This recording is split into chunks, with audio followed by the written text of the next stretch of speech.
Welcome back, everybody. Hope you're listening and liking the actual music that should be playing.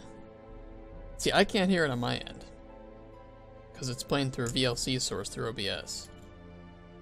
That's just the way I like to do it, because I get some things set up while it's playing and while I have this shall begin shortly. Hang up. Switch over here. Let me take a drink real quickly, because I don't drink enough while I'm streaming, and it ruins my voice. We're good. Alright, so we left off last stream. Let me pull up.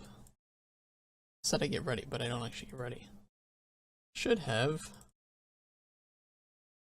our schedule up. Go. So we left off, we got everything set up yesterday, we got our SVN set up, introduced ourselves. I don't ever drink enough.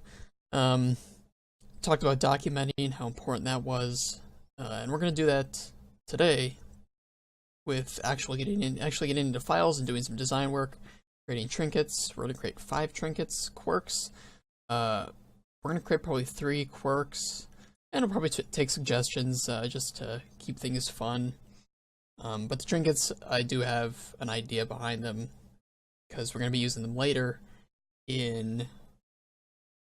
Which one is it? Is this the right schedule? Is this the right schedule?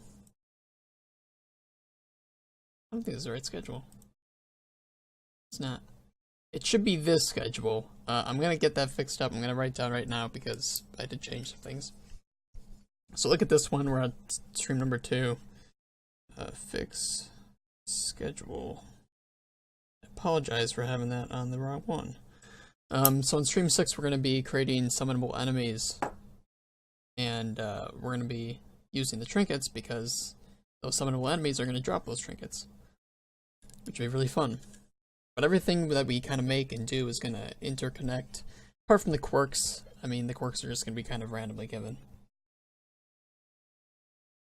I'm glad you've had success with the SVN so far. It's incredibly important. I actually just used it today to fix an issue with Pitch Black Dungeon. I had to revert to an old vanilla Darkest Dungeon build, and I had to use it to get the files. So that was good. So we're going to be working on that. I totally forgot where I left off. But I will get the new schedule set up. The one, I actually don't know if the one on Imgur is correct. No, I worry. Let me get the one on Imgur. Okay, the one on Imgur is correct. So we're all good there. You're all good. So we're going to start off. I did a couple things behind the scenes here that I recommend that you do as well, and I'm going to explain why. If you remember, we only had these 4 things up here before. We had our files, our mod, of course, the repo, and this batch file, which I just used to quickly open some things in application mode. But one thing here is the vanilla game, which is a complete copy of the vanilla game in the Steam files. And of course, if you're using GOG, you can just simply make an extra copy of it. And this is because we have our repo in, I should save that, shouldn't I? Let me pin this to quick access here, so we can always get to that. And we don't want to adjust this at all. This is kind of our working copy. This shouldn't ever be touched or messed with. You shouldn't make changes then commit them. You should only commit changes when a vanilla update comes out. And this way we always have a safe, completely free, untouched version of Darkest Dungeon to work off of. But if we want to use it, and we're going to be using it today, we want to make a complete copy of it. So you don't want to copy the SVN, of course. We just want to copy everything and just put it into a completely new folder. And whenever an update comes out, of course, it's recommended that you just completely delete everything in here and copy over a completely new version. because new versions will, on occasion, delete files, and instead of just copying over the changes, you want to make sure that the pristine copy here has the exact same file setup as vanilla. And we're going to be doing this because we're going to actually be copying our mod files into this directly, and that's like the old version of modding. If you were around before the workshop was integrated, you just simply copied all of your files into the Darkest Dungeon directory, and you had your mod running. But it made it very difficult for multiple mods to work together, of course, or for people to keep track of changes, so obviously the new way of handling mods is much better. Take another drink there. So first get that set up. That's going to take a while, I know. It's a lot of like tiny files to copy over, so depending on whether or not you're copying between an SSD or just a regular hard drive, which is like what mine does, it can take a while. And then of course we have modding assets, which we're going to be using today for our trinkets. We're going to be creating these bone trinkets, and we need the rarity and of course all the different bone files. Now you can get these by using exclamation point links, and you'll see that I updated the document with a Google Drive download link to this RAR, so that you can use these as well if you want to follow along.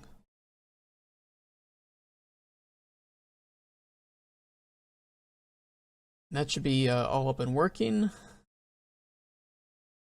And then we have an XML file here. I do not have this on the link, but it's very easy to create, and I'm going to show you how to create it first, because that is, of course, the first focus of today's stream, is making sure that we understand how strings work and how to integrate them into the game. I'm going to be doing that very simply.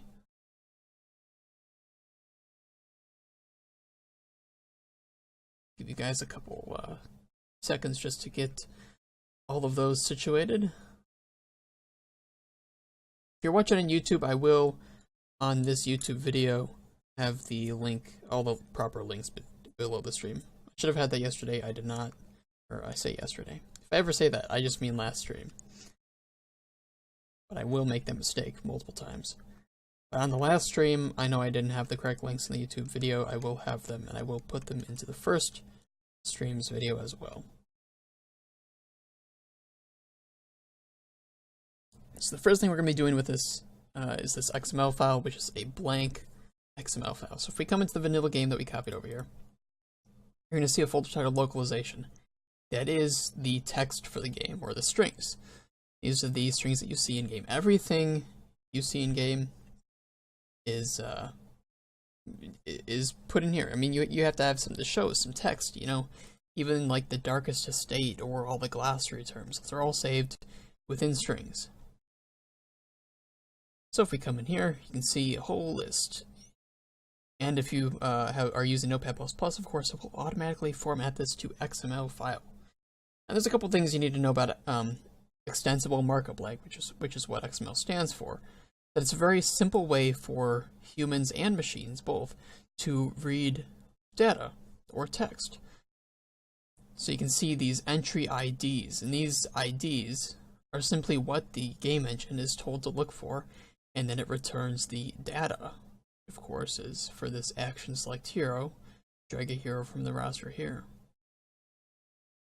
Now, to know what you're looking for, it's usually best just to know what it looks like in game, because there are a lot of these, like, you know, you're not going to see this in game, of course, but you may see other skill in game. It's very likely. So always search for the text rather than the ID, unless you know what you're looking for in the ID.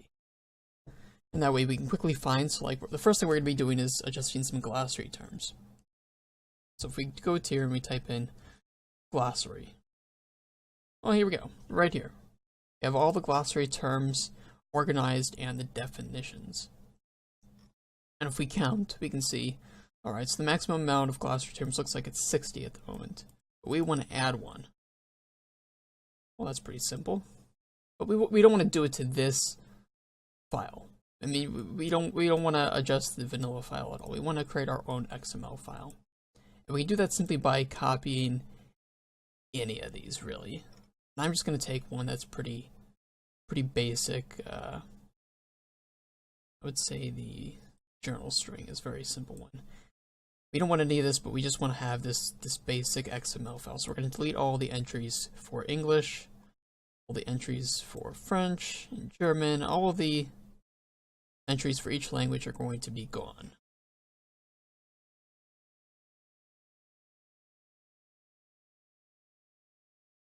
And remember, when we save this, we're not going to click the save button, but we're actually going to save it as something, because we don't want to overwrite the vanilla journal strings. But here we have a completely blank XML file that follows the same setup as the one for the vanilla game. We're going to go to Save As, and instead we're just going to put this on our desktop. Our mod for now, we're just going to call it. So we need to have the string table.xml there, but before that we can put our mod.stringtable.xml, and we'll save it in there. And now, of course, it's set that to be the correct thing. So we can come back over here to our glossary terms and simply just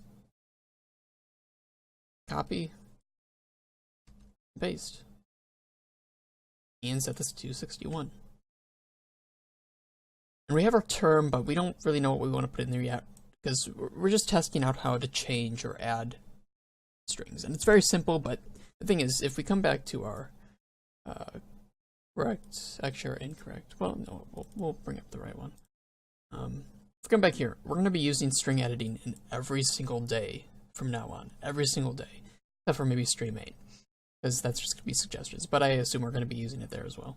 We're going to be using it here to create trinkets, create quirks. Over here, when we create potions, creating affixes, of course, camping skills if we want to change what one actually does or is named. Another affix, lore, of course, is all strings. Town events, new enemies, everything is going to need strings. And it's very important that we just know how to edit them and what we're looking for. So every day from now on, we are probably going to be opening up at least one string file. We're going to come here and we're just going to put test, because why not? I mean, you can put anything in there, but just know that the glossary does sort not by term number, but by alphabetical. And we also need definitions. So we can just come in here and copy anyone. And we're just going to put, this is our test glossary term. I'm going to capitalize this just because. And make sure that it matches the exact same number. And if we want to, we can copy this for the other languages as well. Of course, if you don't know these languages, it can make it pretty difficult to mod for, because, of course, people are going to be playing in the language that they prefer, but you might not actually have proper localization. To be honest, don't worry about this. Most mods in existence do not have multiple languages available. Unfortunately, modders just don't have access to the resources or other, language experience to be able to properly localize their mod. For instance, I don't know any other languages, so all my mods are in English. And even if I did know other languages, I use so many terms in my lore that are like Old English and don't actually have proper translations. So that's okay. We have this all set up. We don't have it in the right setup for our mod. If we come in here, and you can actually see that this is now saying that there's something changed, thankfully that we have our SVN set up. This is just in the folder. It isn't actually in the proper setup that the game needs to look for. It needs to have the proper folder setup as well. So we're going to come in here and we're going to create a folder titled Localization. And we're going to put our string table in there. Simple. And now that we have our vanilla game over here, we are going to use this to test out our new strings. So we come over here, and we copy our localization folder, and we paste it here. Windows is nice enough to place our mod string table directly in here. Now this is not enough to actually start up the game and see our change, and I'm going to do that by using this. And you can use any save file to do this, actually. If it's in the Hamlet, you can simply load up, and you'll see that in the glossary, we go down to the T's,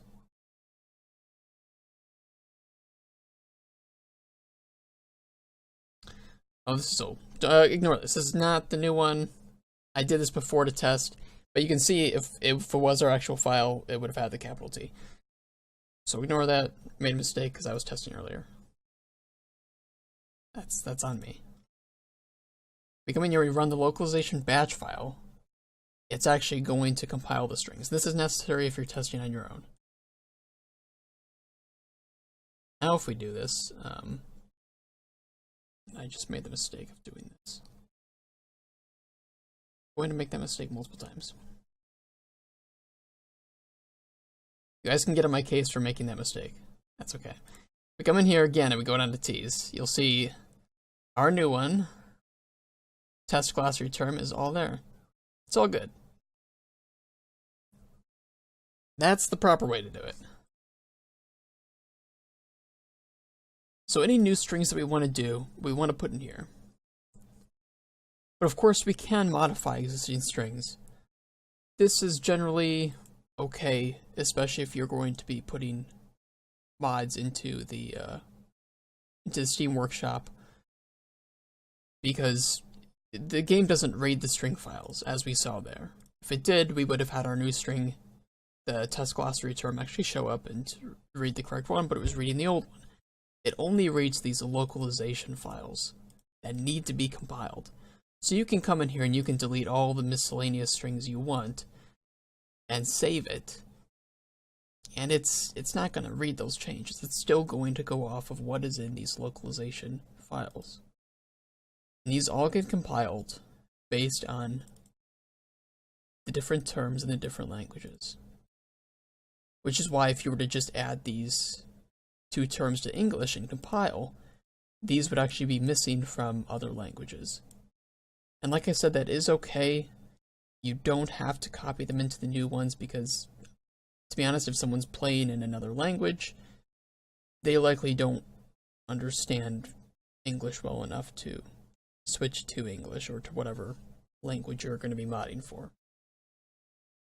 But it is safe just for this test to throw it into all the languages, and that's okay. So that's a very simple way, it's a very simple explanation of how to modify strings. You can come and do this for any of them. You know, come and change, like, by the way, these were recently changed, all the locations for these. But if we look, like monstrous skill names, we have, you can come in here, you can change monstrous skill names, rerun the batch file, and the new ones will show up. So it's very simple to change monster skill names, or even the monster names themselves. But we'll be getting into that later when we actually create new enemies and a new boss and stuff. But for now, we just need to be able to understand how to add and change strings for when we now go into creating our trinkets, which we are going to move into right now. So it's important to know, doesn't the game also generate a file for any missing strings? Yes. Yes, it does. It should be in missingstrings.csv. You can see all in here there are, I guess it's looking for Korean, Chinese. I guess they're working on Korean and Chinese translations at the moment, but don't have them actually set up. So you can see a whole bunch of missing strings in here, just a whole bunch of them. So if you're ever missing some, you can come in here and you can search for, because obviously this is the language, you can come in here and search for, like, am I missing any English ones? Well, let's search for English. And there's no English. These are just looking for English, probably when you switch language in the files, or in the options menu is what I was thinking. So that's okay. But now we're actually going to be working on creating our trinkets, which we have 5 trinkets, and we want them to do different things, of course, and we don't really know where to start. Well, why don't we just see where trinkets are kept in the vanilla game? Well, there's a handy file named Trinkets, which is pretty cool, and it's got these 3 JSON files, which stands for JavaScript. And we're going to open each one of these. So I'm going to just drag it over here, just so I can quickly open these without the window taking precedence. And we have all of our entries here, which is every single trinket that's in game, including the Kickstarter backers. That's a lot of trinkets. And let's just look over one entry here. The crow wing feather. All right, so we have the ID, right? And well, we know that's not what appears in game, so I assume that there's probably a string that tells us what the name is. So let's go back over here for a second and let's open up our localization. And just for the sake of this, I'm going to tell you that it's in miscellaneous strings. There is no trinket string file, it's going to be in here. So let's go back over here, copy the ID, and let's just search for it. Ah, here we go, molded wing feather. So we can see precisely how this is set up. And that's very good, that's very important. We're going to come in here. We're actually going to copy this and pull up our localization. And for right now, we are going to create an XML comment, which you can do with the less than sign, exclamation point, 2 dashes, and then space, 2 dashes, and then the greater than sign. And this creates an XML comment. This is a very good way to kind of separate different sections in your XML file. And I do this line. You can put anything between these, so we can put like new trinkets, and this won't get read by the engine at all. It won't be parsed because it's a comment. And I can actually get rid of our glossary term. We don't need our glossary term at the moment, but we do need a kind of sample trinket term.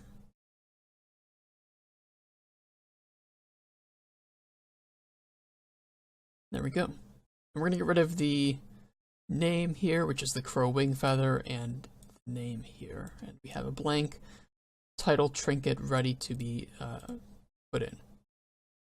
So that's very helpful. And we also, if we come back here and we look over the buffs, we can see buffs here. We're going to get into that in a second. There's no hero class requirements,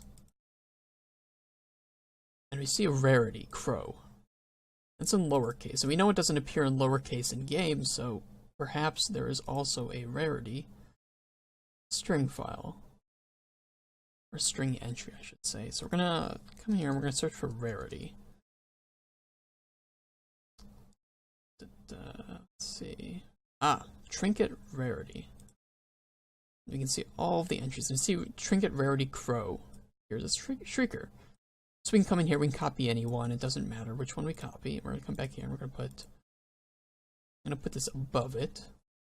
Trinket rarity, and we're gonna get rid of that and the data.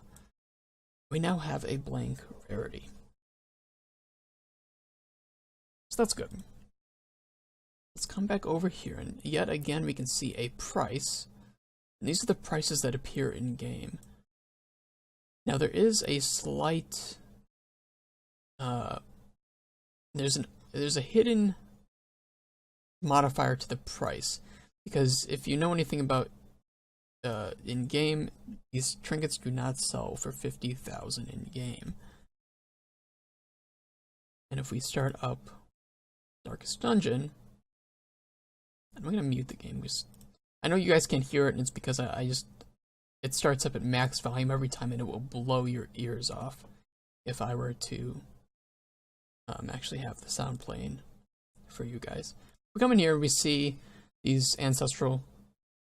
They only sell for 7,500. They don't sell for 50,000 yet. They're listed as 50,000. And if we do some quick math over here, we do 7,500 over 50,000. We can see there's a 15%. It's only 15% of what is actually priced. So that's important to know when you're setting the price. And if you're creating your own rarity, you can either give it your own price, or you can look at the prices of like the common trinkets or something. You know, if we come in here and we go rarity, put in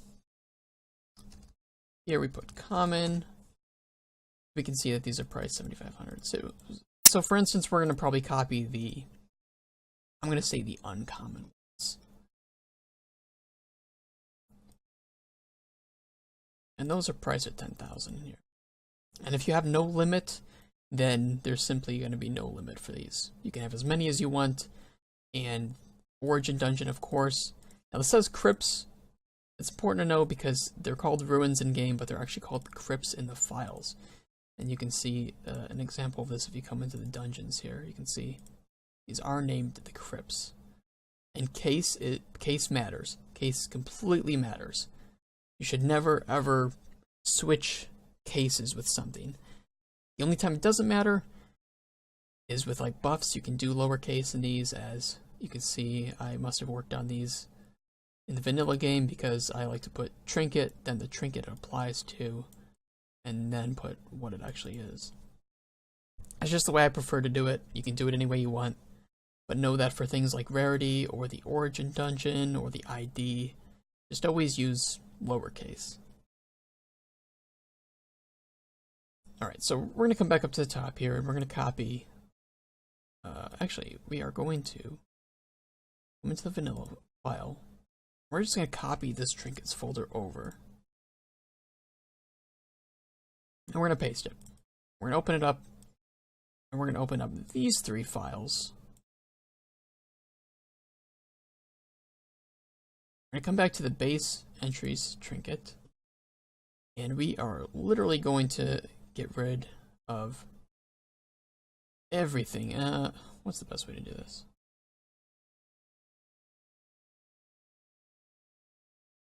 We're going to copy this right here.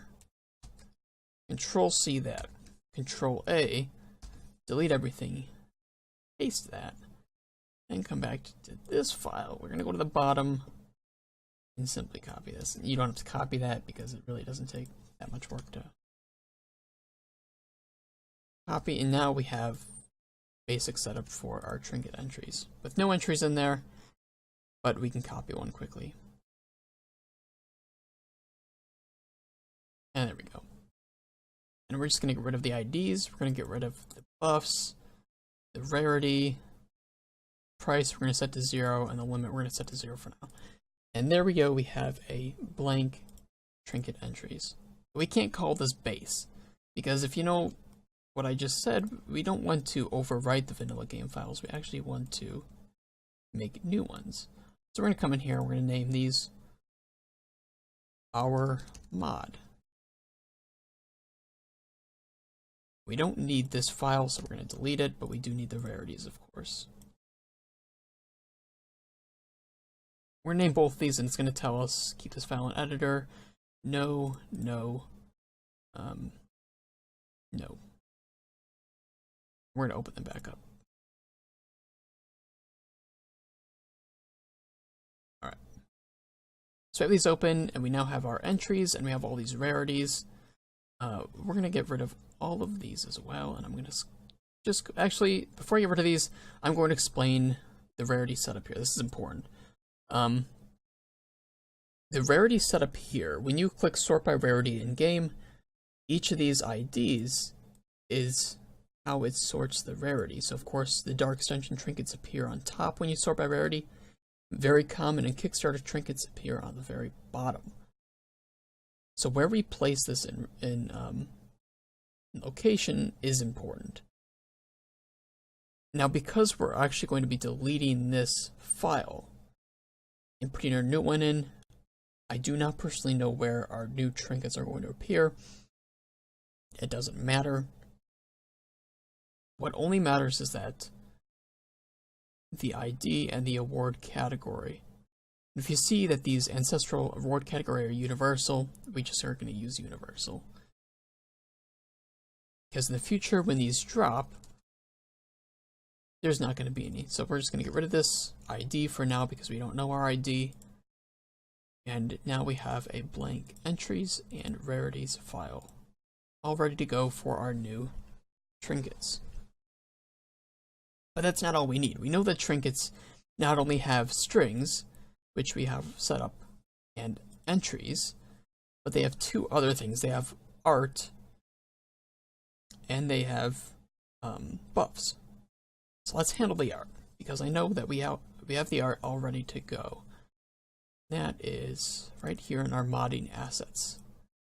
Give me a second to take a drink.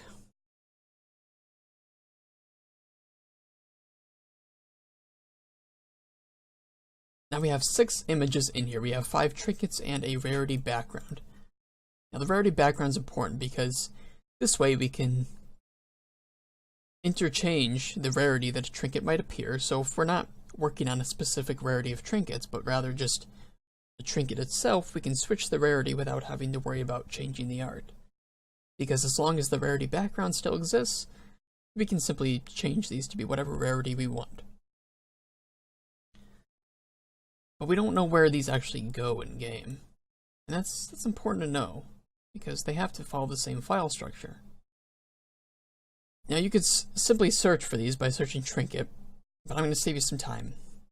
And these are actually in panels. Icons equip, because they are equipped of course, and in trinket. And here you have a giant list of all the trinket art and all of the rarity backgrounds.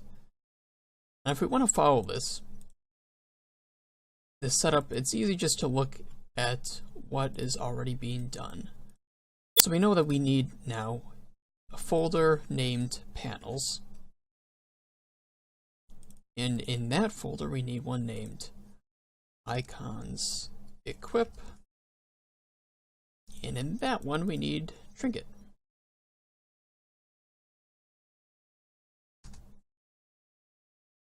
Very good. And if we come in here, we can see that these rarity backgrounds are named rarity underscore and then the rarity ID.png. Well, we have one. It's not named correctly, so we're going to copy it in here. We're going to name it rarity underscore bone. And now it's good. We have our bone rarity background. And in here we have our 5 trinkets. Let's copy those into here. Now let's look at it. We have this wrathful hat right here, which I believe is the Musketeer's hat. And it's named INV, which stands for inventory, underscore trinket, plus, and then wrathful underscore hat, which looks like the ID. The audio die for anyone else. I have not dropped frames and audio is still picking up.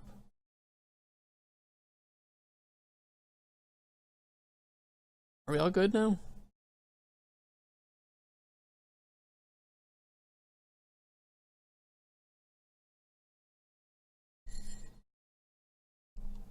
Did you guys miss anything that I was saying? I can repeat it.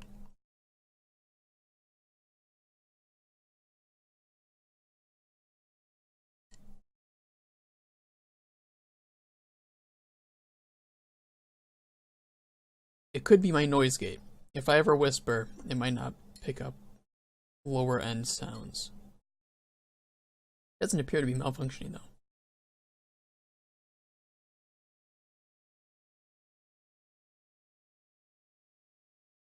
Happened for a second time. Yeah, I'm not sure what's causing it either. OBS is picking up my mic without any issue here.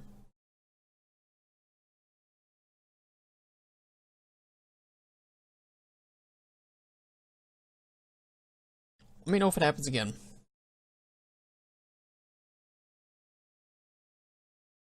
Alright, where was I? We were looking at the Wrathful Hat and how it's set up.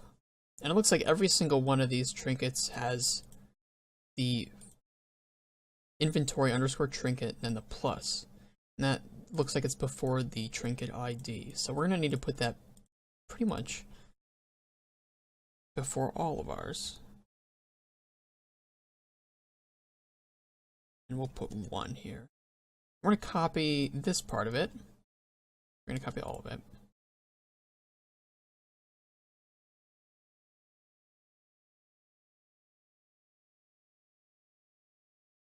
All right.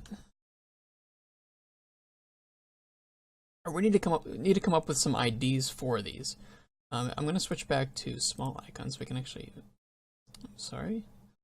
medium icons so we can actually see what they are for a moment. So this looks like it's the femur bone. So we're going to call this skeleton femur, right? These are the knuckle bones, so we're going to call these skeleton knuckles. God, I've called that correctly. This is the rib cage, so we're going to call this skeleton rib cage.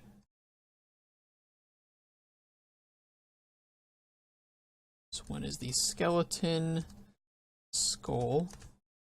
Finally, we have the spine, so we're going to call this skeleton spine. Alright, these should all be named correctly. Let's switch back to details so we can just check. Those all look good. So these follow the exact same format as is in game. And our rarity is also set up, which is very good. So we can minimize this for now. We can close this. But now we actually need the IDs to be set up, which we can see in here. We actually need to put the strings in. So we only have one rarity, and that is, of course, bone. Let's go in here and let's put bone in. And we're going to call this, I guess we can call this the skeleton rarity in-game for now. And of course, if you ever want to switch at any time, simply change it in here and recompile the strings, and it will change. And we have our trinkets. So now we have 5 trinkets, so let's copy this 5 times, or actually 4 times to have 5 total strings.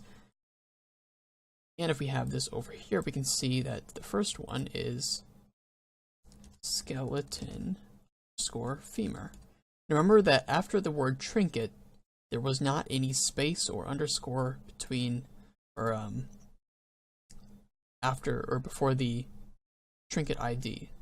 So make sure you keep them. We're going to copy this skeleton underscore, paste before each one. We had the femur, we had the knuckles, rib cage, skull, and spine. And now for the actual string names that appear in game, we're going to call this skeleton femur, skeleton knuckles, skeleton rib cage, skeleton skull, and skeleton spine. Alright, those all look good. I don't think we need anything else changed there. But now we actually need to tell the game what our trinkets do. I mean, if I loaded these up, we'd basically have, well, actually, let's load these up. Let's go back to our mod and let's copy everything we have here. And go back to the vanilla game, which is right here. Paste these. Go into the localization. Remember, we need to run this batch file again. And use our script to start down. And of course, you can load up. Actually, you won't be able to. I do have to get permission from Red Hook to see whether or not I can share the scripts that are used to load up to a basic town with all the trinkets. I'm going to get permission for that next time because it is very important with modding, able to do things like that. Actually, we did not set our rarity. These are not probably going to show up because we did not give them a rarity. So we made a mistake already. That's okay. Let's go back into our rarities and set bone, because that is, remember, the rarity ID. And actually, I'm going to add these. We're going to add these because I think you actually do need the they won't exist until you do this. So we're going to come in here. Remember, make sure when you're copying and pasting this that you put a comma. You miss even a single comma, the entire file will be unreadable. And if you've edited any base trinkets, which many modders have done, including myself for like Pitch Black Dungeon, it can delete every single trinket for a user when they load up. So files like these are very important to get correct. And we're going to right click on our mod trinkets and move to other view. And this way we can have multiple files up at one time. And I come in here and copy each of the IDs. We don't need to give them buffs yet. We don't need to set the cost, but we will need to set the rarity.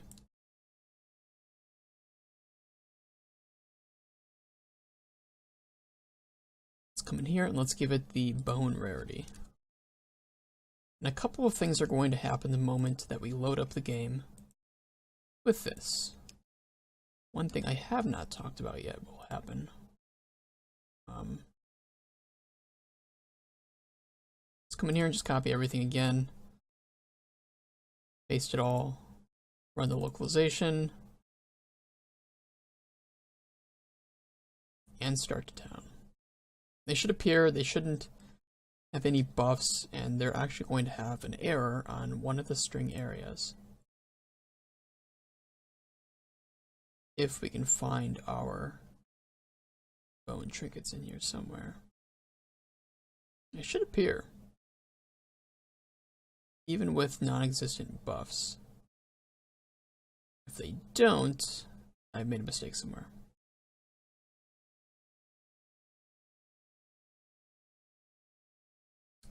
Looks like I have made a mistake somewhere. That is okay. We go into options here and we click on debug output. I know they don't have buffs. Oh, I guess they changed that with Crimson Court. You used to be able to just add things without buffs. And that, again, was kind of expected. Do we have our buff file open? We do not have our buff file open. Alright, so come back to the vanilla game here.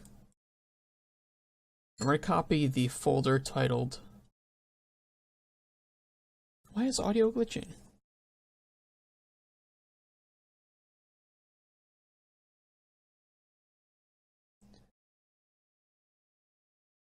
What kind of glitch is it doing?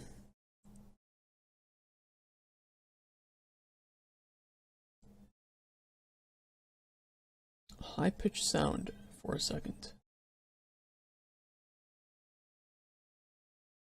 Well, that's weird.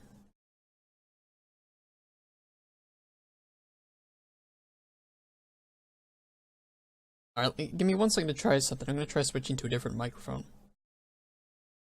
Even though I've never had a problem with this one in the past.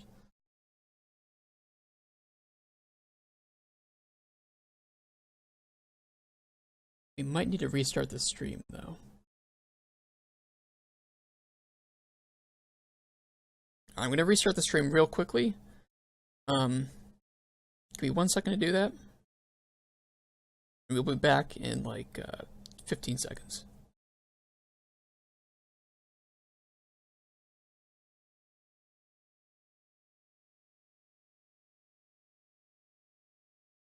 Alright, we should be back.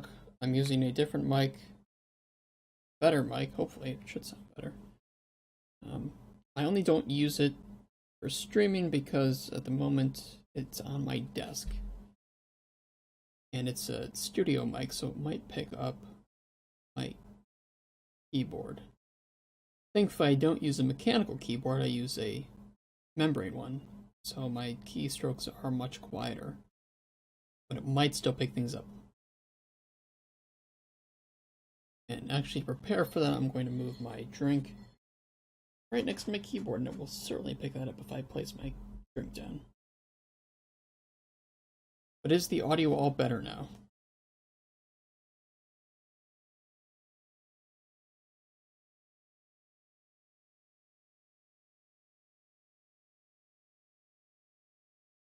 For YouTube, I am going to have to put these two parts together. I don't want to release two videos. It's all fine? Okay. Alright, let me know if it happens again.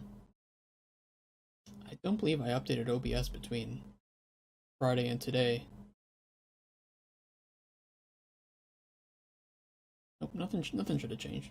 It could just be the microphone going. I mean, it was a $30 headset mic, which, to be honest, for $30, you can get a lot worse than that mic was. It's a good headset too. All right, this is like a $100 studio microphone though. That's on my desk, so it should sound better, should work better. If it doesn't, oh well.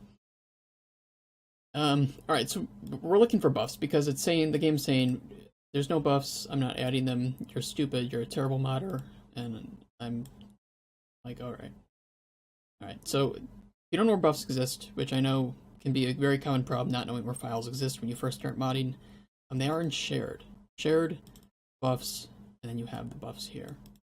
And again, this is also an additive file, so we can name it our mod.buffs. We should be fine. So we're gonna come back out of here. We're gonna copy the entire. We're not gonna copy the entire share. That'd be a little overkill in this place. We are gonna create the shared folder.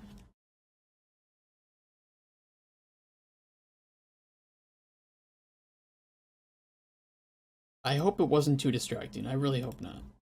I've never had this problem in my streams before. So let's copy the buffs. We are actually going to delete this one because it's so big, and this one is much easier if we just want to, change a single buff. But we don't want to for now. We actually want to name this our_mod.buffs. That's all set up. No, we don't want to keep that in the editor. We want to work off of the new one. We're not going to use this buff for now. We're not going to worry about that. In fact, we are actually going to go back to the vanilla buffs file, and we're just going to pull a random stat, this accuracy 15, and we're just going to apply it to each one. We're going to get rid of this extra one. We're going to have a single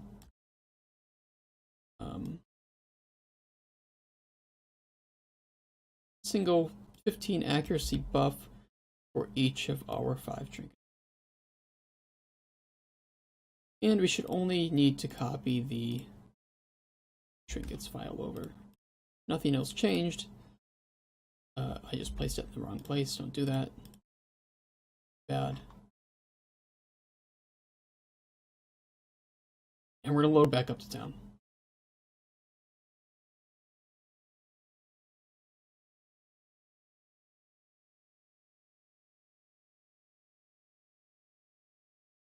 We should now have no problem finding our hits.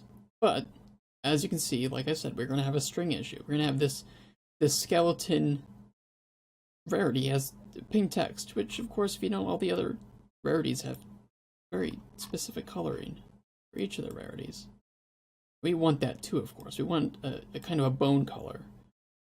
We can see that our artworks, it's given them the right names, it's given them the right buffs, given them the right rarity, except we don't have a coloring, and well, we need that. So we're gonna come back out of here, and we're gonna go back to the vanilla files. And there's thankfully a very nice folder here that tells us exactly what we're looking for. We need colors. We can come in here and we can see this, but we don't need any of these things. We only need this text file here. But we're gonna copy it anyway, paste it here. And we're going to get rid of everything but that. Now, if we open this up, I want to move these all the way over. We don't need that open at the moment. Or this. We need this open. We have this list of color IDs, and sometimes they seem to share a single color ID, and sometimes they make their own colors using RGBA hex codes or simple RGBA codes. If you know what those stand for, it's red, green, blue, and alpha. And alpha is like the transparency. So if we set this to 0, it would be completely transparent. Setting this to 255 makes it completely opaque. Opaque meaning it appears as normal. Hex codes, on the other hand, use our specific type of coding to obtain a certain color. So I'm going to open up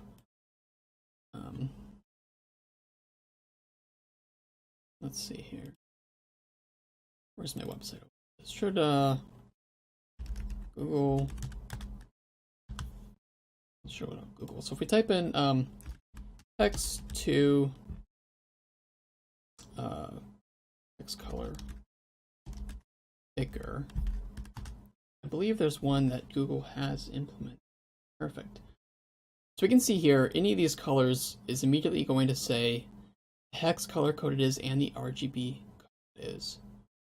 And knowing that we always want the A or the alpha to always be set to 255, we simply don't need to worry about that. So we want kind of a bone color, which if we know what bone color is, it's like this yellow, kind of like this color here is like kind of a bone. It's a pasty off-white. I'd say that's a pretty good color for bone. So we're going to use the hex color code because I prefer to use it, to be honest. We need to know actually where to place it. We need to know how to give it the color ID. So we're going to scroll back up to the top here, just so we can search from the top. And we're going to type in rarity. Rarity? Let's go to Trinket. I just want to Trinket. Maybe not. Where is it? Where's this bugger? Ah, it's simply called the color ID. So you want to search for something like common or ancestral, maybe even like ancestral shambler. I know ancestral shambler will not exist anywhere else. So you can search for this and there's only going to be one. And they have these RGBA codes. Remember, it doesn't matter where we put this, it only matters that in our mod, which is right here, let's make a new folder. Dummy. We want to come in here and we want to give this our mod dot colors and make sure that you do the British spelling for colors, not the American spelling, dot darkest. If you sort this by details, you'll see that everything except the prefix is exactly the same. So we can come in here and we have this blank file, and we're just going to copy the row.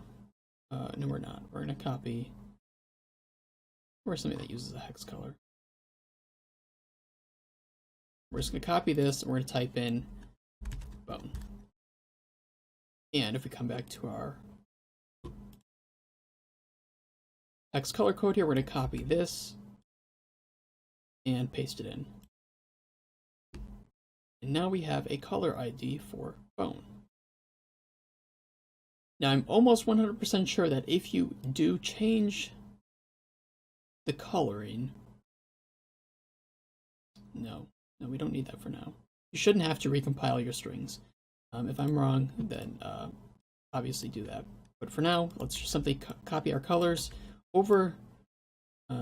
Accidentally did not get rid of the base colors file, which is okay because we didn't edit it at all. Wow, love my words there. But we can see that our mod colors file is in here, and it should be read. Bond loading in. So let's go back to the town. And we do know that our bones do appear at the bottom when we start by rarity. So let's go all the way to the bottom. And you can now see this off-white coloring that we get on the skeleton. So we actually have them all in game. We just don't have the buffs that we want on these. So we kind of need to do that. Now for the sake of this, we're going to keep it very easy. I'm going to come over here. I'm going to create a We don't need this anymore. We don't need this anymore. I think we are all good for strings at the moment. We're just going to clean up. We don't need this. We don't need any of these at the moment. We just need our entries, and we need our... We're going to open up the vanilla buffs so that we know what to look for. And I'm getting these mixed up here. We need our buffs, and we're going to get rid of this entry because that's not an entry that we need. So we need to know what these are going to do, and for right now we're just going to create a simple file. Come over here so that we can keep track of our trinkets. We're going to go, the skeleton femur, I think, should do plus 15% damage versus unholy. And let's do plus 3% crit versus unholy. I'm gonna get rid of the minus, just for ease of readability. The skeleton knuckles.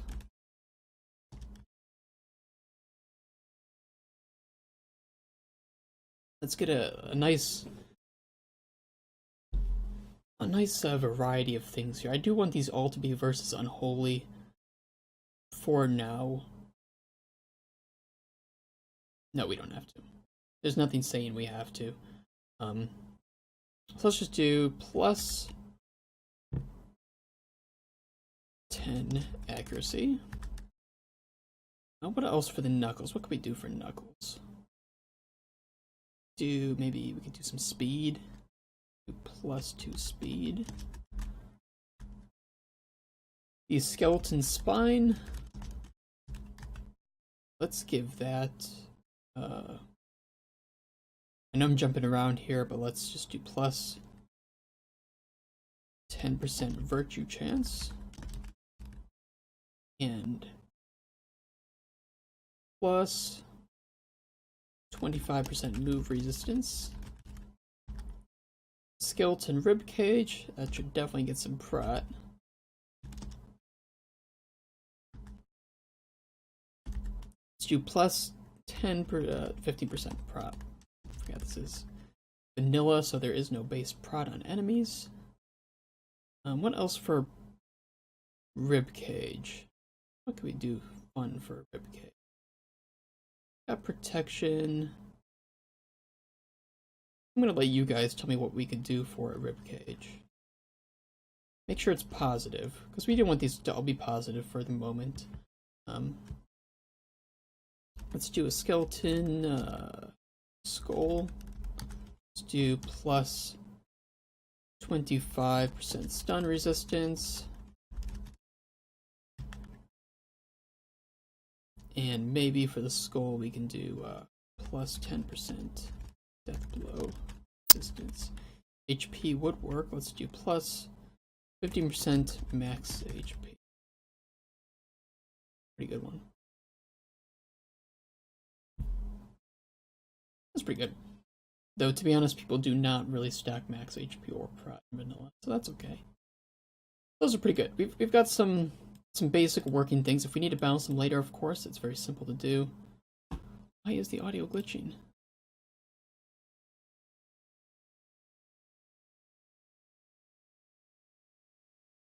I'm gonna be doing this. I wonder if it appears in the recording. I don't know. I'm not going to stop the stream to do it. I would just say live with it. I apologize. I've had 0 streams in the past that have ever had this problem. Honestly, could just be an issue with OBS. Could be something else. Could just need a restart of the computer. Don't know. As anyone knows who has worked with computers, sometimes you just need a good restart. We're not gonna worry about it. It happens, it happens. Hopefully it's not too loud.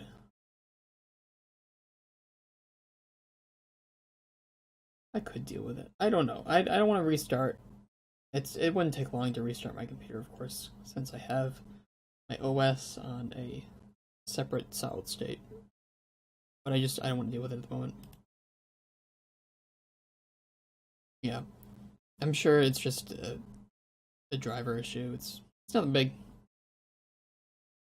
I mean, if it ever like cuts me off during something important and you can't hear what I say, just let me know. I'll repeat what I'm saying. But for now, we have our basics set up for our buffs. So let's close this. We don't need it. We don't want it open. Let's come back to our trinket entries, full screen, and let's get rid of these buffs. And we're going to delve into the buffs file. So we got some pretty good things. Let's move this to the other view and let's squish it against here, just so we always have it open. And let's come to the base buffs file. So this is going to seem pretty crazy, but what you need to know is that a single buff is pretty much isolated to a very small section of the screen. Just these basic lines. We have an ID, of course, and these are given to effects or trinkets or campings, anything that needs a buff. Pretty much we'll call this ID, and that's all it will call. And from there, it's going to tell us what type it is, what subtype, the amount, etc., etc., etc. Now, if you have access to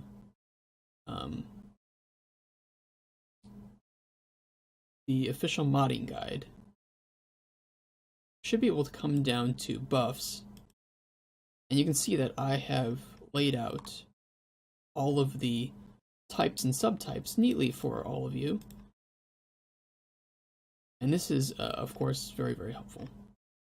I would recommend using that if you just want an easy, quick place to be able to read what you can attribute to something and what it does. Or you can come into the buffs file, of course, and you can see how to type it yourself. So one thing we're going to need immediately is damage. And damage is very interesting because, as we can see right here, as they have done with the recent gesture change, damage actually needs two different buffs because damage itself is two different things. It's the damage you do minimum and the damage you do maximum. Let me take a drink.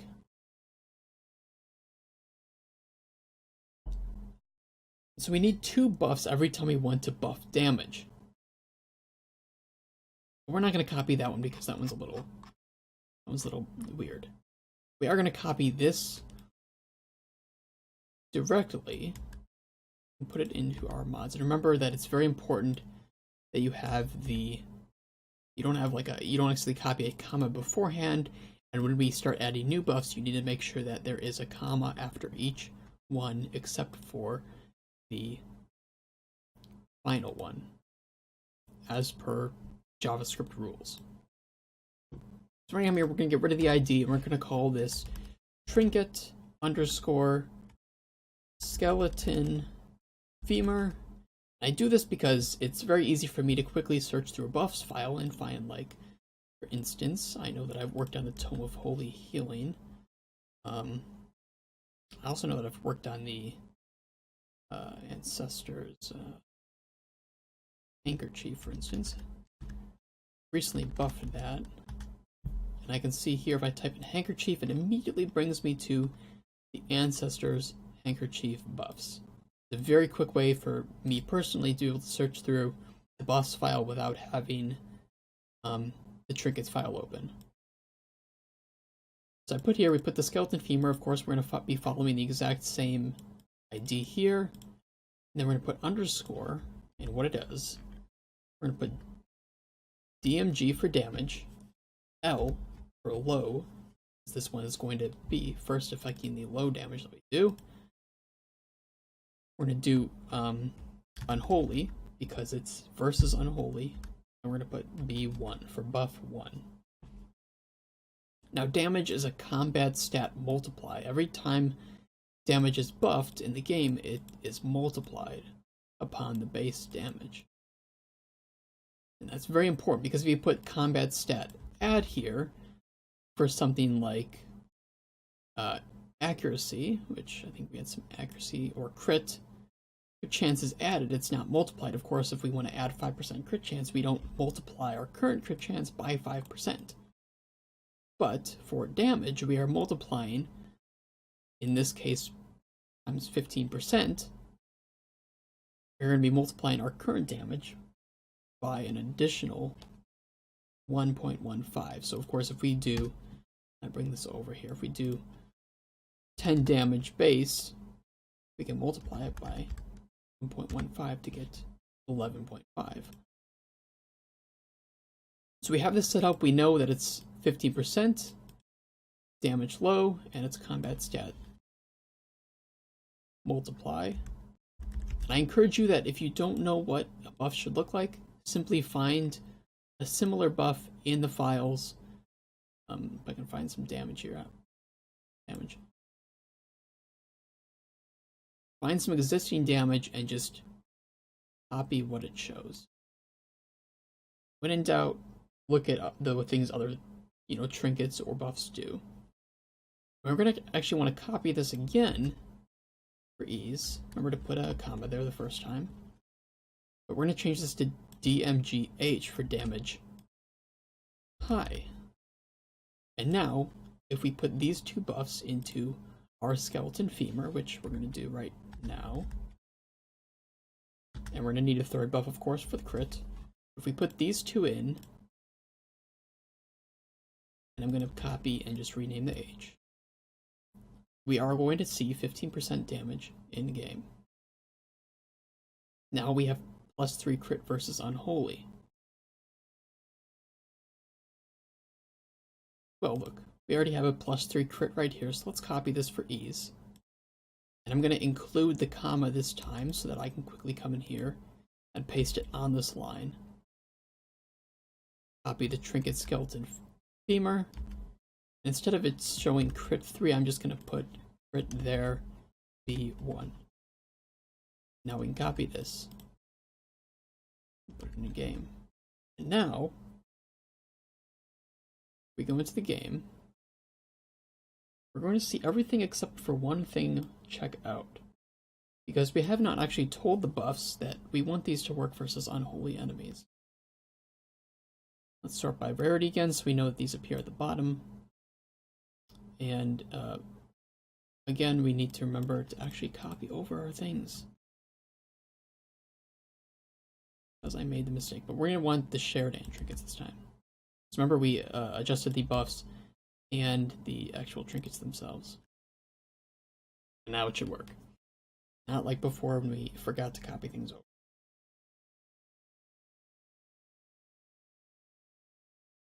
So go to the bottom here, and we have a skeleton femur, and remember we did accidentally delete, or well, we purposely deleted all the buffs from the other ones so they're not going to appear. But here, there we go. Plus 15% damage, +3 crit, but it's not versus unholy, which is okay. Because again, we can use examples. We come in here and we type in, and I assume that if we just type in unholy, we can probably easily find, this quirk here, which does stress damage versus unholy. We can actually see that it uses this different rule type compared to our usual one. These rule types are all always. They're always active, so you will always get 15% damage right now, and you will always get +3% crit. We don't want that. We want these versus a specific monster type, and that monster type is unholy. We're going to come here, we're just going to copy monster type for ease, and we're going to put these in the rule type. And then in the string, we're going to copy unholy. Now, if you want to know why this works, why the string type of unholy works, there's a couple ways I can show you. One easy way is to come in here to a monster, and let's find a skeleton. And we're going to be getting into monsters later, so don't worry about anything else you see. I'm only going to be pointing out one line of code. In the skeleton core tier, is that the enemy type up here, the ID, is listed as unholy in all lowercase. And that is the exact same as we can see here. And that's why these enemy types exist, so that buffs that affect an enemy type will work against this enemy type. And that's why it works. Let's come back here to our mod and let's copy the, we only need the buffs this time. We did not change trinkets. And let's paste these new one in. And force the town start with all of our trinkets.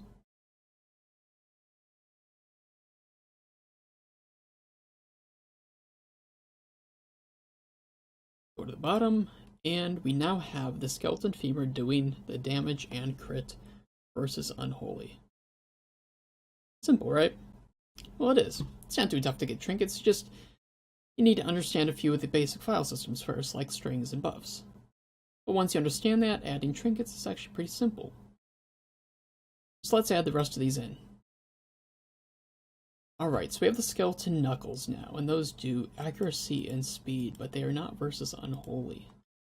Let's come back up here, because I believe I did see some accuracy buffs. Again, let's simply copy, including the comma. We're going to copy this much. Trinket skeleton, and these are the knuckles, underscore accuracy B1. And this is plus 10% accuracy, which is already set and perfect. But instead of finding speed, I actually know what the subtype for speed is. And it is another combat stat add, because we're not multiplying speed.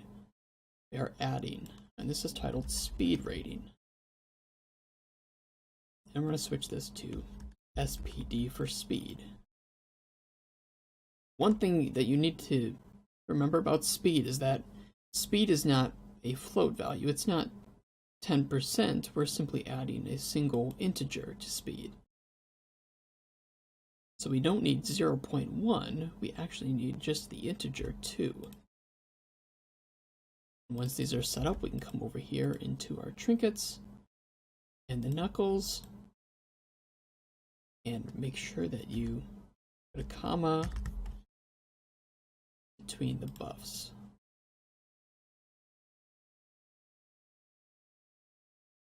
And if we just want to test after each one, which better safe than sorry, right? We do need the shared and the trinkets this time.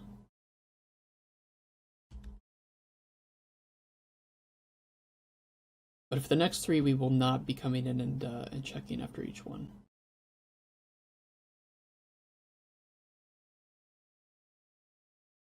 We can come down here and we can see plus 10 accuracy, plus 2 speed. Very good. And if we even wanted to see it, we could see if we come over here, see immediately. Don't worry about that. I know why that's not working. That's simply because I copied this into a separate. I actually think this might be a problem in vanilla at the moment, because if that's not appearing, that would be a bit. I'm gonna get that reported to Tyler. They changed the layout of all the string files, and I think they missed some strings, so that when we're compiling the localization, there are actually missing strings. So don't worry about that for now. It will not appear like that in a normal game. It will say that they're correct. But we can see that it's applying the accuracy and the speed as it should. That's all good. But that missing string is just temporary. Alright, so the skeleton to ribcage is now going to be plus 10% virtue chance, and that's actually named something different in the buffs. It's named a resolve check, which actually we can see right up here, resolve check percent. But I don't want to copy this one because it does have some additional things that we don't want to worry about. So we're actually going to look for the next one. That is versus unholy. That's okay, because we can get rid of the versus unholy part. Let's come in here and paste it. Remember, we want trinket skeleton. And then these are going to be, this is going to be the spine. It's not, that's not resolve check. I think I copied the wrong one. I did, because I was searching for unholy. Always check. That's okay. Resolve check percent does not have a subtype. And we want this to always be active. We don't want any string to be attributed to it. Let's do resolve. Resolve check. There's actually going to be a bonus to resolve. We don't want a D there. That means debuff. We want a B there for B. And of course, you can name these anything you want. I simply like to stick to a specific standard so that when I search for trinkets or I'm placing them in the trinket file, I have a very standard way of providing buffs and reading them. We want plus 10% virtue. Again, it's going to be positive. If you were to set this to negative, it would be affliction chance, and it would say that in game. But we want this to be positive for a virtue chance. And we want move resistance. Let's come in here and see if we can find some resistances. Scroll back up to the top, and let's search for resistance in lowercase. And I do have match case on. You can turn this off if you don't want case to matter. Here we go. So we got some resistance here. So let's go and copy this. Paste here. We want this to be for skeleton spine. And we want this to be move RES for move resistance. Let's change the resistance here to move. And if you want to know why this particular one works, we can come over here to a hero. And we can open up the Crusader. And we can see that his resistance is, again, all lowercase move, MOVE. So you can add any of these as long as you retain each of these specific lowercase IDs. We want to add 25 move resistance, 25%. And there we go. And don't forget the _B1. So let's copy these.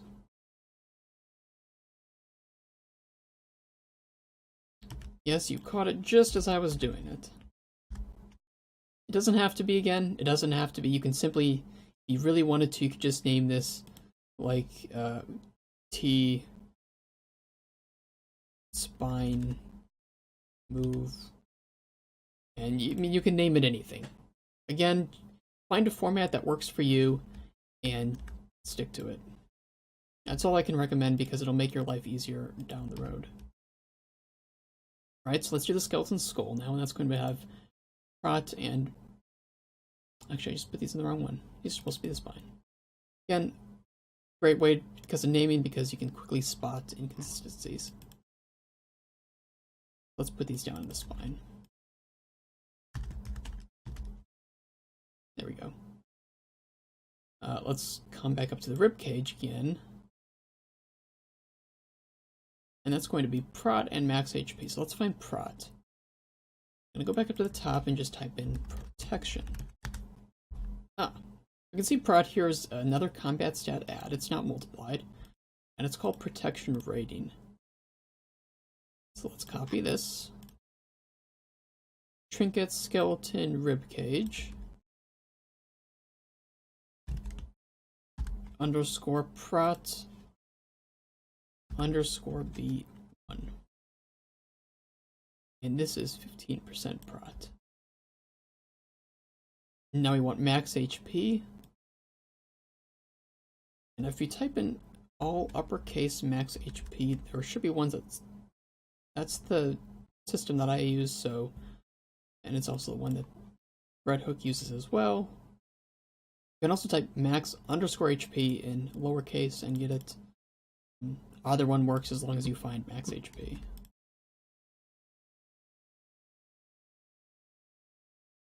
Very good. _B1. This is 15% max HP. Let's go back over here and copy these in. Alright, we just have the skull left, and that is 25% stun resistance and plus 10% deathblow resistance. Now we actually have resistance already, so I'm going to actually copy this. and just rename this to skull, and this to stun, and this becomes stun in lowercase. And that one's all good. Let's copy this one, name this Deathblow in caps. Remember, if we looked at the Crusader, let's pull that out one more time. Deathblow is not one word, it is two. So we can actually quickly copy that and place this right here. Save, and this is 10%. 1.1. And the order that you place these buffs in this file are the order that they place, or that they show in game. So if you place your debuffs above your buffs, that's the way they'll show up. Personally, I like to show the buffs and then the debuffs, and that's why I put B and D, so that I can quickly see what is actually a buff and what is a debuff. And it's important to put the, personally I feel, it's important to put the integers after the B or D, because if you have two of the same buffs, but they do different, they have different values, like, let's say you have a max HP buff while, or a damage buff while light's low, but you have multiple of those, you can then put B1, B2, B3. But again, it's important just to have a specific format that you like to use, because it's meant for you. So let's go in here, let's copy our shared and our trinkets again. Paste them. And when we load up the town, I'm going to have this up so we can compare each of the things just in case we made a mistake. Which is possible, of course. Mistakes will be made. So we have, I'm going to turn that off. That might be causing a problem. I usually turn this off. That could be causing a problem. I hope that is not what was causing the problem, but I usually turn that off for streams. Alright, so we have 15 damage and 3 crit versus Unholy. That looks good. Plus 10 accuracy, plus 2 speed. That also looks good. Plus 15% prot and max HP. That looks good. Plus 25% stun resistance and plus 10% deathblow resistance. That's also good. And our spine also looks perfect. We have now put 5 skeleton, new rarity, new art, new buffs. These are 5 new trinkets in the game. But they don't drop anywhere yet. And it's because they're a new rarity. When a trinket drops in game, it pulls from a specific loot file. And it looks for a rarity. This is a new rarity, so it doesn't exist yet, and that's okay because we're not going to deal with loot for a couple of streams. And when we do, I will be we'll be actually adding the loot table specifically for these trinkets, and then later even adding them to a new enemy that summons from a curio. But that's getting ahead of ourselves. For now, we just wanted to be able to add some trinkets. And of course, this method works if you want to edit trinkets. You can simply come in and find, you can find the ID. You can go, oh, I'm looking for this specific buff, so let's copy it, go for our buffs, the wrong file, and we search for it, and we can say, oh, here's the ID. We can change the value, and we're all good. But for now, we have our new trinkets in game. They're all working, but we have not actually set a price for them. So I remember I said I wanted to give them the uncommon value. So let's find our trinkets again. And let's search for uncommon. And they're priced at 10,000. But again, they don't appear as 10,000 in game. If we were to come up here to our uncommon, they only sell for 1,500, so 15% of that. So let's set each of these priced to 10,000. And you can have as many of these as you want in game. We're not going to care about limits, so these are set to 0. And they also do not have any origin dungeons, so we're also going to keep that at 0 at the moment. But one last time, let's come in here and let's copy our trinkets.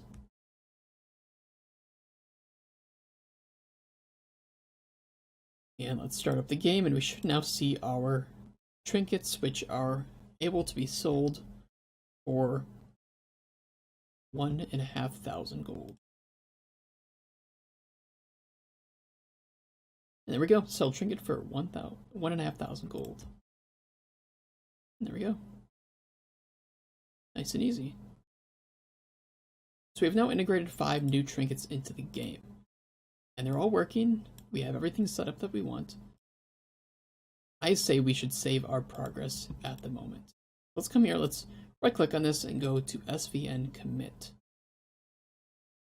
And here we're going to see a whole bunch of, these are all going to be unchecked because they're non-versioned, as you can see, they're new. We don't actually have these in our SVN yet, so it's saying, do we want these in our SVN? Well, let's click all, because we want all of these to be uploaded. And let's type in phone trinkets added, with 2 Ds for added, of course, there. And let's click OK. And you can see it added, it sent these all to our repo, and we are now at revision 4. And you can see everything is a-okay. We now have these committed. These are now committed to our thing, so if we wanted to, if we accidentally like delete one of these or made a mistake, we can say, oh, let's revert these to what it was before, and now we have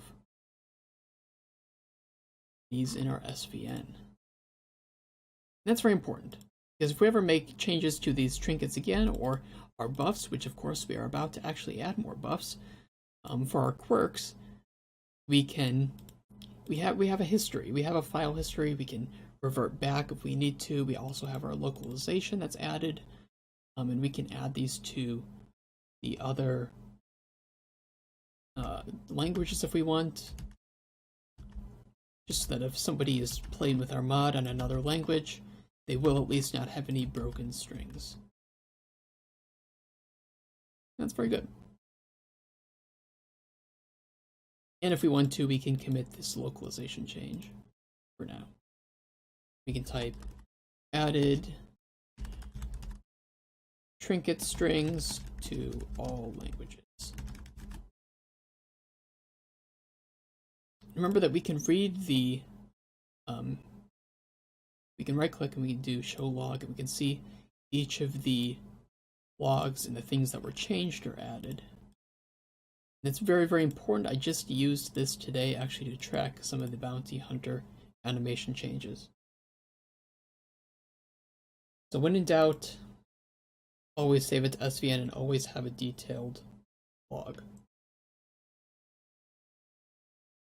So that's it for our trinkets, which I know took a little bit longer than expected, but we did have to go over all of the little things. But now we know how to use the buffs file, we know how to edit strings and add trinkets. We actually went over a lot of things, even adding colors and having them appear in game. Now we're going to be using the buffs again, but we're going to be adding quirks. And that is also very easy. So I'm going to get rid of this. If we come in here, no, quirks are again in shared. I'm going to save you some time. You can see shared, quirk. You can see the quirks in here. And we don't actually need the layout, but we're just going to copy the entire folder into here, into our share folder, remember? And get rid of the layout, and we have this big quirk library with tons and tons and tons of quirks. Now you'll have to give me 1 second to test or to see, because I know that in Crimson Court there are additional quirks, and I just want to see how that file was named. Alright, so they are .quirk library, so we can simply follow the exact same structure that we've been using each time, and we can name this our _mod .quirk library. I just wanted to make sure about that. And we're going to get rid of everything except the top one, which is going to require me to quickly do this. And there are easier ways to do this, but it's just pretty quick. There we go. We have all of them except for tough. And we're going to get rid of the buffs and the incompatible quirks because we're going to be adding new ones. And I think we can take some viewer suggestions on quirks. I'd like to add 3 new quirks. So while you're doing that, while you're giving me some ideas, they don't have to be complex. They can just do like, most quirks do one thing. So they don't have to be very, very complex. Let me go over this. So we have our ID, which of course is very similar to our Trinket IDs. Each of them have this ID, and that's mainly used to call these strings. So again, that's all we're going to need is this is just the string. So we can get rid of this for the moment. And we have a whole bunch of these weird things like show explicit buff description. And what does that mean? Well, we have these things where the explicit buff description is exactly what the buff does. If exactly what the quirk does. If a quirk increases your accuracy by 10, we simply set this to true and it would show that it increases it by 10. A flavor description is kind of what it sounds like. It's whether or not there's a specific string that should be called in the stead of the buff. So if we don't want it to say plus 10% accuracy, we want it to say you will hit, better. You'll hit more often. We can set this to true, this to false, and write the string to say so.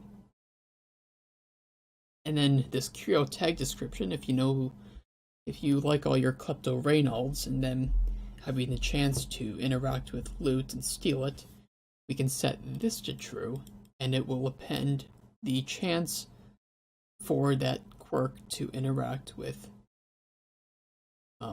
a curio. And you can set this down here, of course. If we were to come into, let's save this for a second and come back to the vanilla quirks. That's the wrong file. We look for kleptomania. We can see that it has a flavor description, of course, because it doesn't actually show what it does. And every curio that's tagged with the word treasure, again, we won't get into this yet, it has a 35% chance to interact with that curio and steal the loot. That's pretty good. So I think for this instance, I want to create a single disease, and I want to create 2 quirks. And I think for just simple terms, we're going to keep the quirks very simple. We're not going to get too complex with them. If you want to see more complex versions of quirks, of course, peruse through the quirk library, and you can see everything you might want to change. And all I can recommend is just experiment. Experiment with what you see, incompatible quirks, things like that. We are going to add a disease. And I might even use some of the examples that we have, or some of the diseases I have in Pitch Black Dungeon as an example. So for starters, let's think of a disease we could add. Now, I think one that would make sense is acute hypertension, which of course, if you don't know the medical term, that is simply that your blood pressure is so high that you are nearing the risk of heart attack. And I think for this, let's put acute _ hypertension. And we don't want this to have, we want this to show exactly what the buffs do. And this is it positive? No, it's not. This is going to be a negative quirk. So we set this to false, and this tells the engine that it is a negative quirk. If we set it to true, it would be a positive quirk. Is it a disease? Yes, it is. So we set this to true, and instead it's going to be placing this quirk, when you obtain it, into the diseases category rather than quirk category. Because, as you know, if you've gotten syphilis from reading books, which of course many people have, diseases are actually quirks. And that's the reason they can be given from books, is because books give quirks and diseases are quirks. Classification, physical. Now, the reason this classification is important is, let me explain it this way. At the end of a quest, when you receive a quirk or a disease, the quirk disease that you actually obtain is based off of this classification. So if you leave a dungeon with really low health, you have a higher chance to obtain a physical negative quirk. If you leave at a higher health, you have a chance to obtain a positive physical quirk. Mental is based off of stress. Now this is a physical, of course,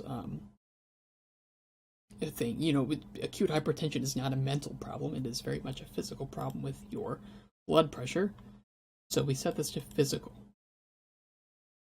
We're not going to have it interact with curios at all, so we don't need this. Can it be replaced by a new quirk? Yes, it can, because it's a disease. You can get diseases replaced. And can you modify it in activity? Yes, because it can be removed. So we don't need to touch these. But we do need to give it buffs. And I think for acute hypertension, we should lower the Deathblow resistance, I would say by 15%. And let us lower your max HP by 15% as well. Let's come back here to our mod and our shared and our buffs. Now we've actually already modified max HP and Deathblow resistance. We did so right here. And we did our Deathblow right here. So first off, let's come here and let's copy this. But this is not a trinket, this is a quirk. So let's set this to quirk. And the ID is, of course, acute hypertension. And this is a negative. This is a debuff, so we want to lower resistance Deathblow minus 15%. Simple, right? We already know how to work buffs. Let's come here, let's copy this one. And this is again for a quirk. And it is a debuff. Minus 15%. So these are both minus 15%. Deathblow and max HP. And let's put our buffs in just like with our trinkets.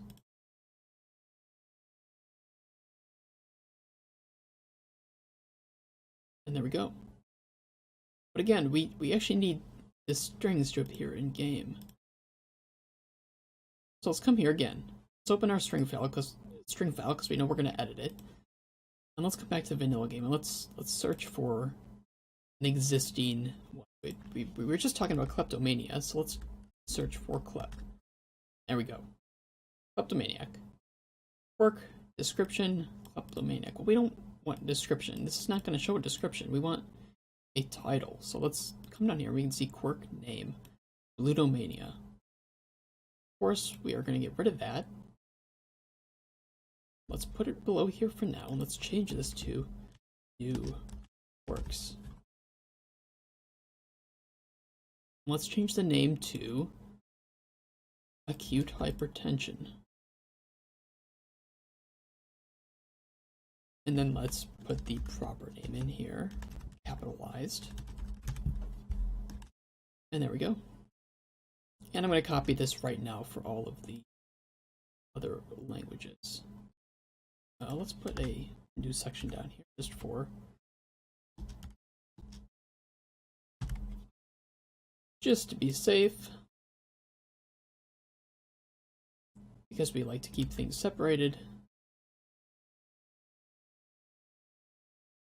And we're going to copy this in for all of the languages.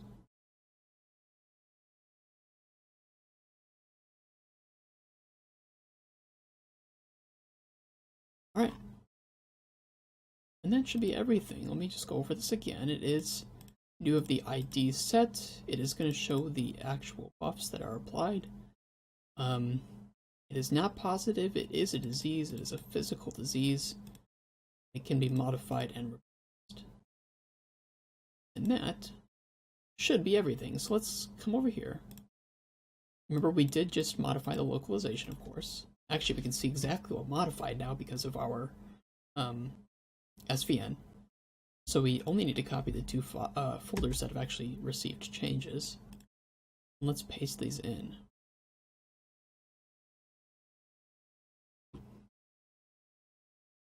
Remember to rerun the localization. And I actually need to start up the game by giving a specific quirk. And I'm going to do that. One second, I can't share these yet. So let me switch to the be right back screen. And I apologize that I can't share these. I need to get permission before I share these. So just give me 1 second. I will continue to talk to you. Lower the sound. I'm going to switch the town start to actually start with a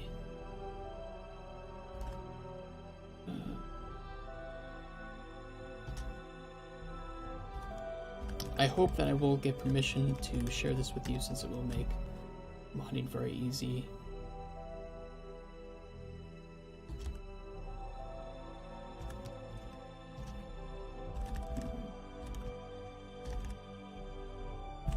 Alright, that should be good. Let's hop back here. Go. This should start correctly. It's going to start us in a battle with a skeleton rabble. However, every single hero is now going to have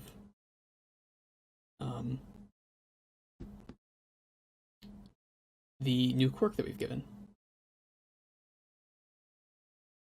Closey is going to give us all the tutorial pop-ups, which is annoying.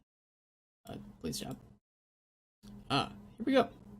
Acute Hypertension, minus 15% Deathblow resist, and minus 15% max HP. Super, super easy.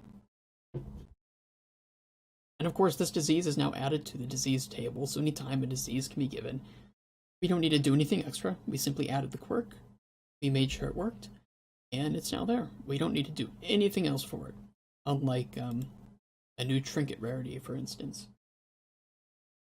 So let's add one more quirk. Let's do something like what could we do? Someone in the chat, give a suggestion for a quirk. It can be anything. It can, I mean, make it kind of simple so it's not like something, I don't know. Make it something simple, like a simple stat change, or it doesn't have to be disease though. We just did a disease.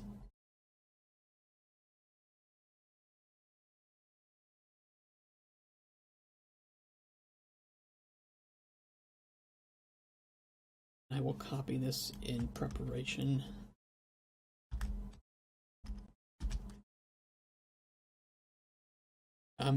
I will say, for instance, for now though, let's actually make it a flavor description. We can make a Russian quirk. I don't see why not. Let's do it. Let's make a Russian quirk.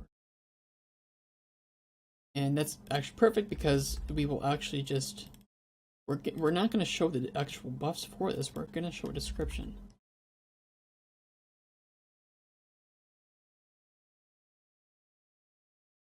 Let's get rid of the buffs here. Is this a physical or mental thing? This is, let's set this to be positive instead of negative. It's not a disease. I don't think there's a disease called Russianism or something. So give me the buffs for it and tell me what the classification is.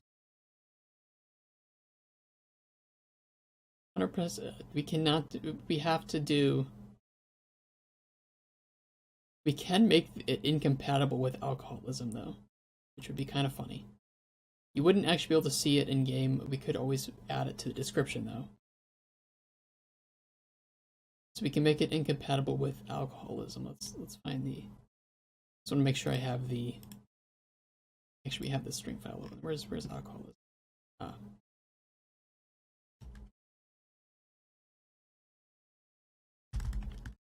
we can make it incompatible with alcoholism. No, we can only do physical or mental. So you're immune to alcoholism. And let's actually come in here. Let's find just a regular description. It can be any. Let's copy this. Let's also copy this. We want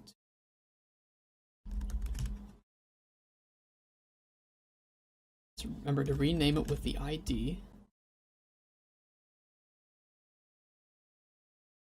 Paste it here for the description. For now, let's put immune to alcoholism. Let's give a stat boost in there or something. Mental, give it plus stress resistance. All right, that's perfect. Mental, and we're gonna give it 1 buff of stress resistance. Very good. We have not dealt with that one yet.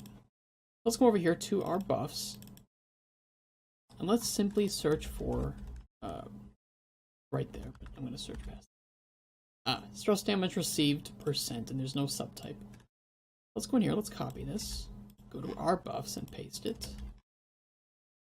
And we are going to call this Quirk Russian stress damage B1. Remember, it is a buff because we are actually making it, we're receiving less stress damage. And this one can get confusing because usually minus is negative, but again, we are receiving less stress damage. So a minus in this case is actually positive. And let's make it, 20% stress, less stress received. Let's copy this and paste it. And in our string file, let's put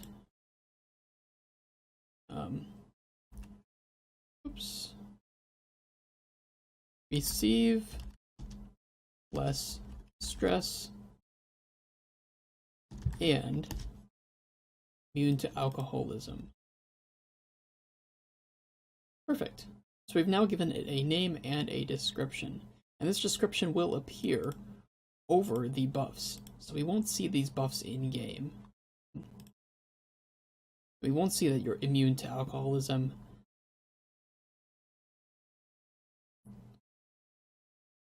And here we go. Let's copy these for the other languages, of course.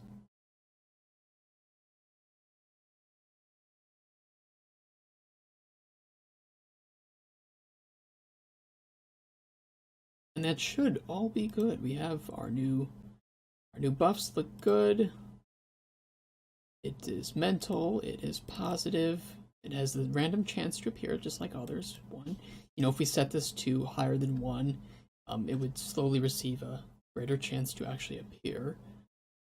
It is not going to show the buffs, it is going to show the description instead. And that looks good. Let's minimize this, let's come back and let's copy these over. Let's rerun the batch. We're gonna run this. I will make sure to it can't become let me write down before we start just to get permission to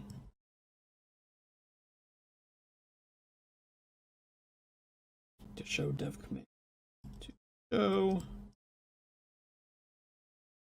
dev commits. Right.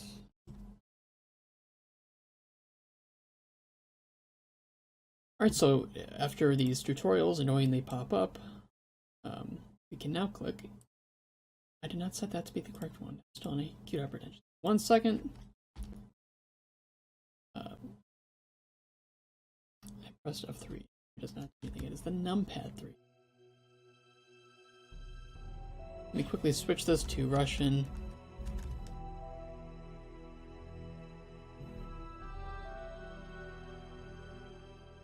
back. Good work. We should be good.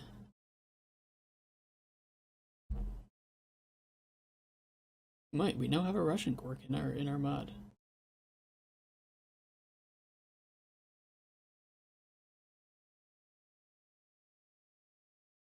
And there we go. Remember, it is not a disease, it is a positive quirk. Russian, receive less stress and immune to alcoholism. Very, very simple. Remember, quirks don't need anything else done to them. Unlike our trinkets, which we will need to do stuff to them later. These can simply be added and or adjusted if need be, if something's too powerful or not powerful enough for your liking. And they will just work. Quote Todd Howard, it just works. And we now have our quirks, so let's go up here and let's commit our changes. Remember to select all because we do have some new things added. And let's type in added acute hypertension and Russian quirks. And we've now committed these changes. And our SVN is all up to date. And there we go, we have now covered quirks. For a 2-hour stream, I did not think it would take that long. I am actually kind of glad that it did take that long to go over all. Let's go over our schedule for the future. Again, if you have any questions, concerns, now is the time. I can repeat something if need be or explain something further while I'm opening up this new schedule. Tomorrow, Friday, next stream, we are going to be going over the inventory, how to modify stack limits, and add new things because we're going to be using our knowledge, just like today. We're going to be using the knowledge we learned earlier to change the things later. We're going to be adding some potions. We're going to be adding, I think, 3 potions. One that is a stress heal and maybe even a buff. One that is simply a buff to anything. And probably a health potion that can be bought in the store before a quest. That's going to be fun. And we're going to be going over our loot files and adding in the loot table for our new trinket rarity. We will be using later on in stream 5 and stream 6. So that should be a very fun day as well. Very new things. We are, of course, going to be using our knowledge of buffs and string editing to create potions. So that should be some fun stuff. And I will make sure to get this updated with the overlay. I know today's was incorrect. There were some things that were missing. We'll get that fixed. We'll get that fixed right after I stream and get some food. So are there any questions about things that were seen today? I know we went over a lot of new things. We covered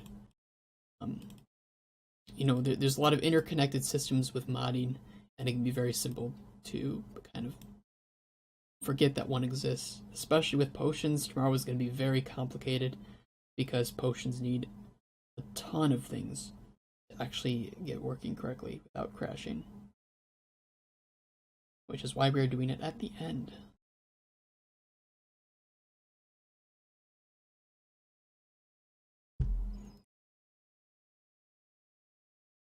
And I'll make sure to look up the issue with my mic. Hopefully you can get that fixed. It might have been Shadowplay, it might have been something else. I will look into it though.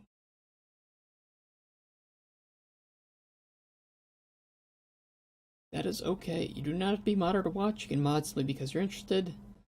You could be a long-time modder. You could know more than me with modding and still, maybe hopefully find something useful. But hopefully those who are interested in modding can slowly learn things as we go over the streams.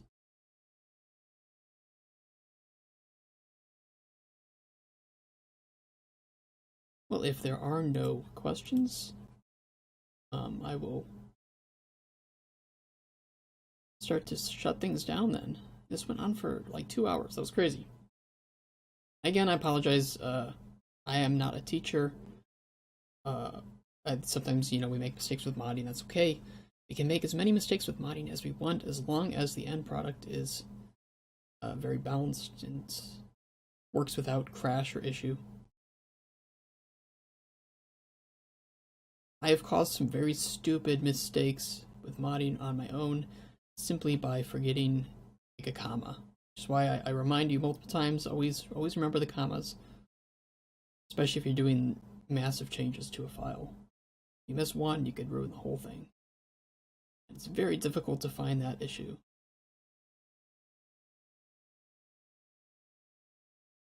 Alright then, well then, I think that's good. Thank you for joining for a nice long stream. Well, I mean long for me, personally. And we learned a lot of new things. On Friday we are going to go over inventory, loot, and potions, which should be fun. Remember to press exclamation point links to get the assets that I'm going to use for this modding stream. Exclamation point schedule for our schedule. Hopefully Nightbot has been giving our Discord link. Our Discord link is below stream, of course, if you want to join our Discord. Nightbot has not been doing it. Nightbot is not a nice thing. But it's below our stream. If you want to click and join our Discord, you can ask questions. I post when I'm online there as well on stream, so very friendly place. Over 1,200 people now, which is crazy. Thank you again for joining. Everybody have a nice afternoon, a nice night, nice morning, wherever it is you are. Thank you. I will see you on Friday.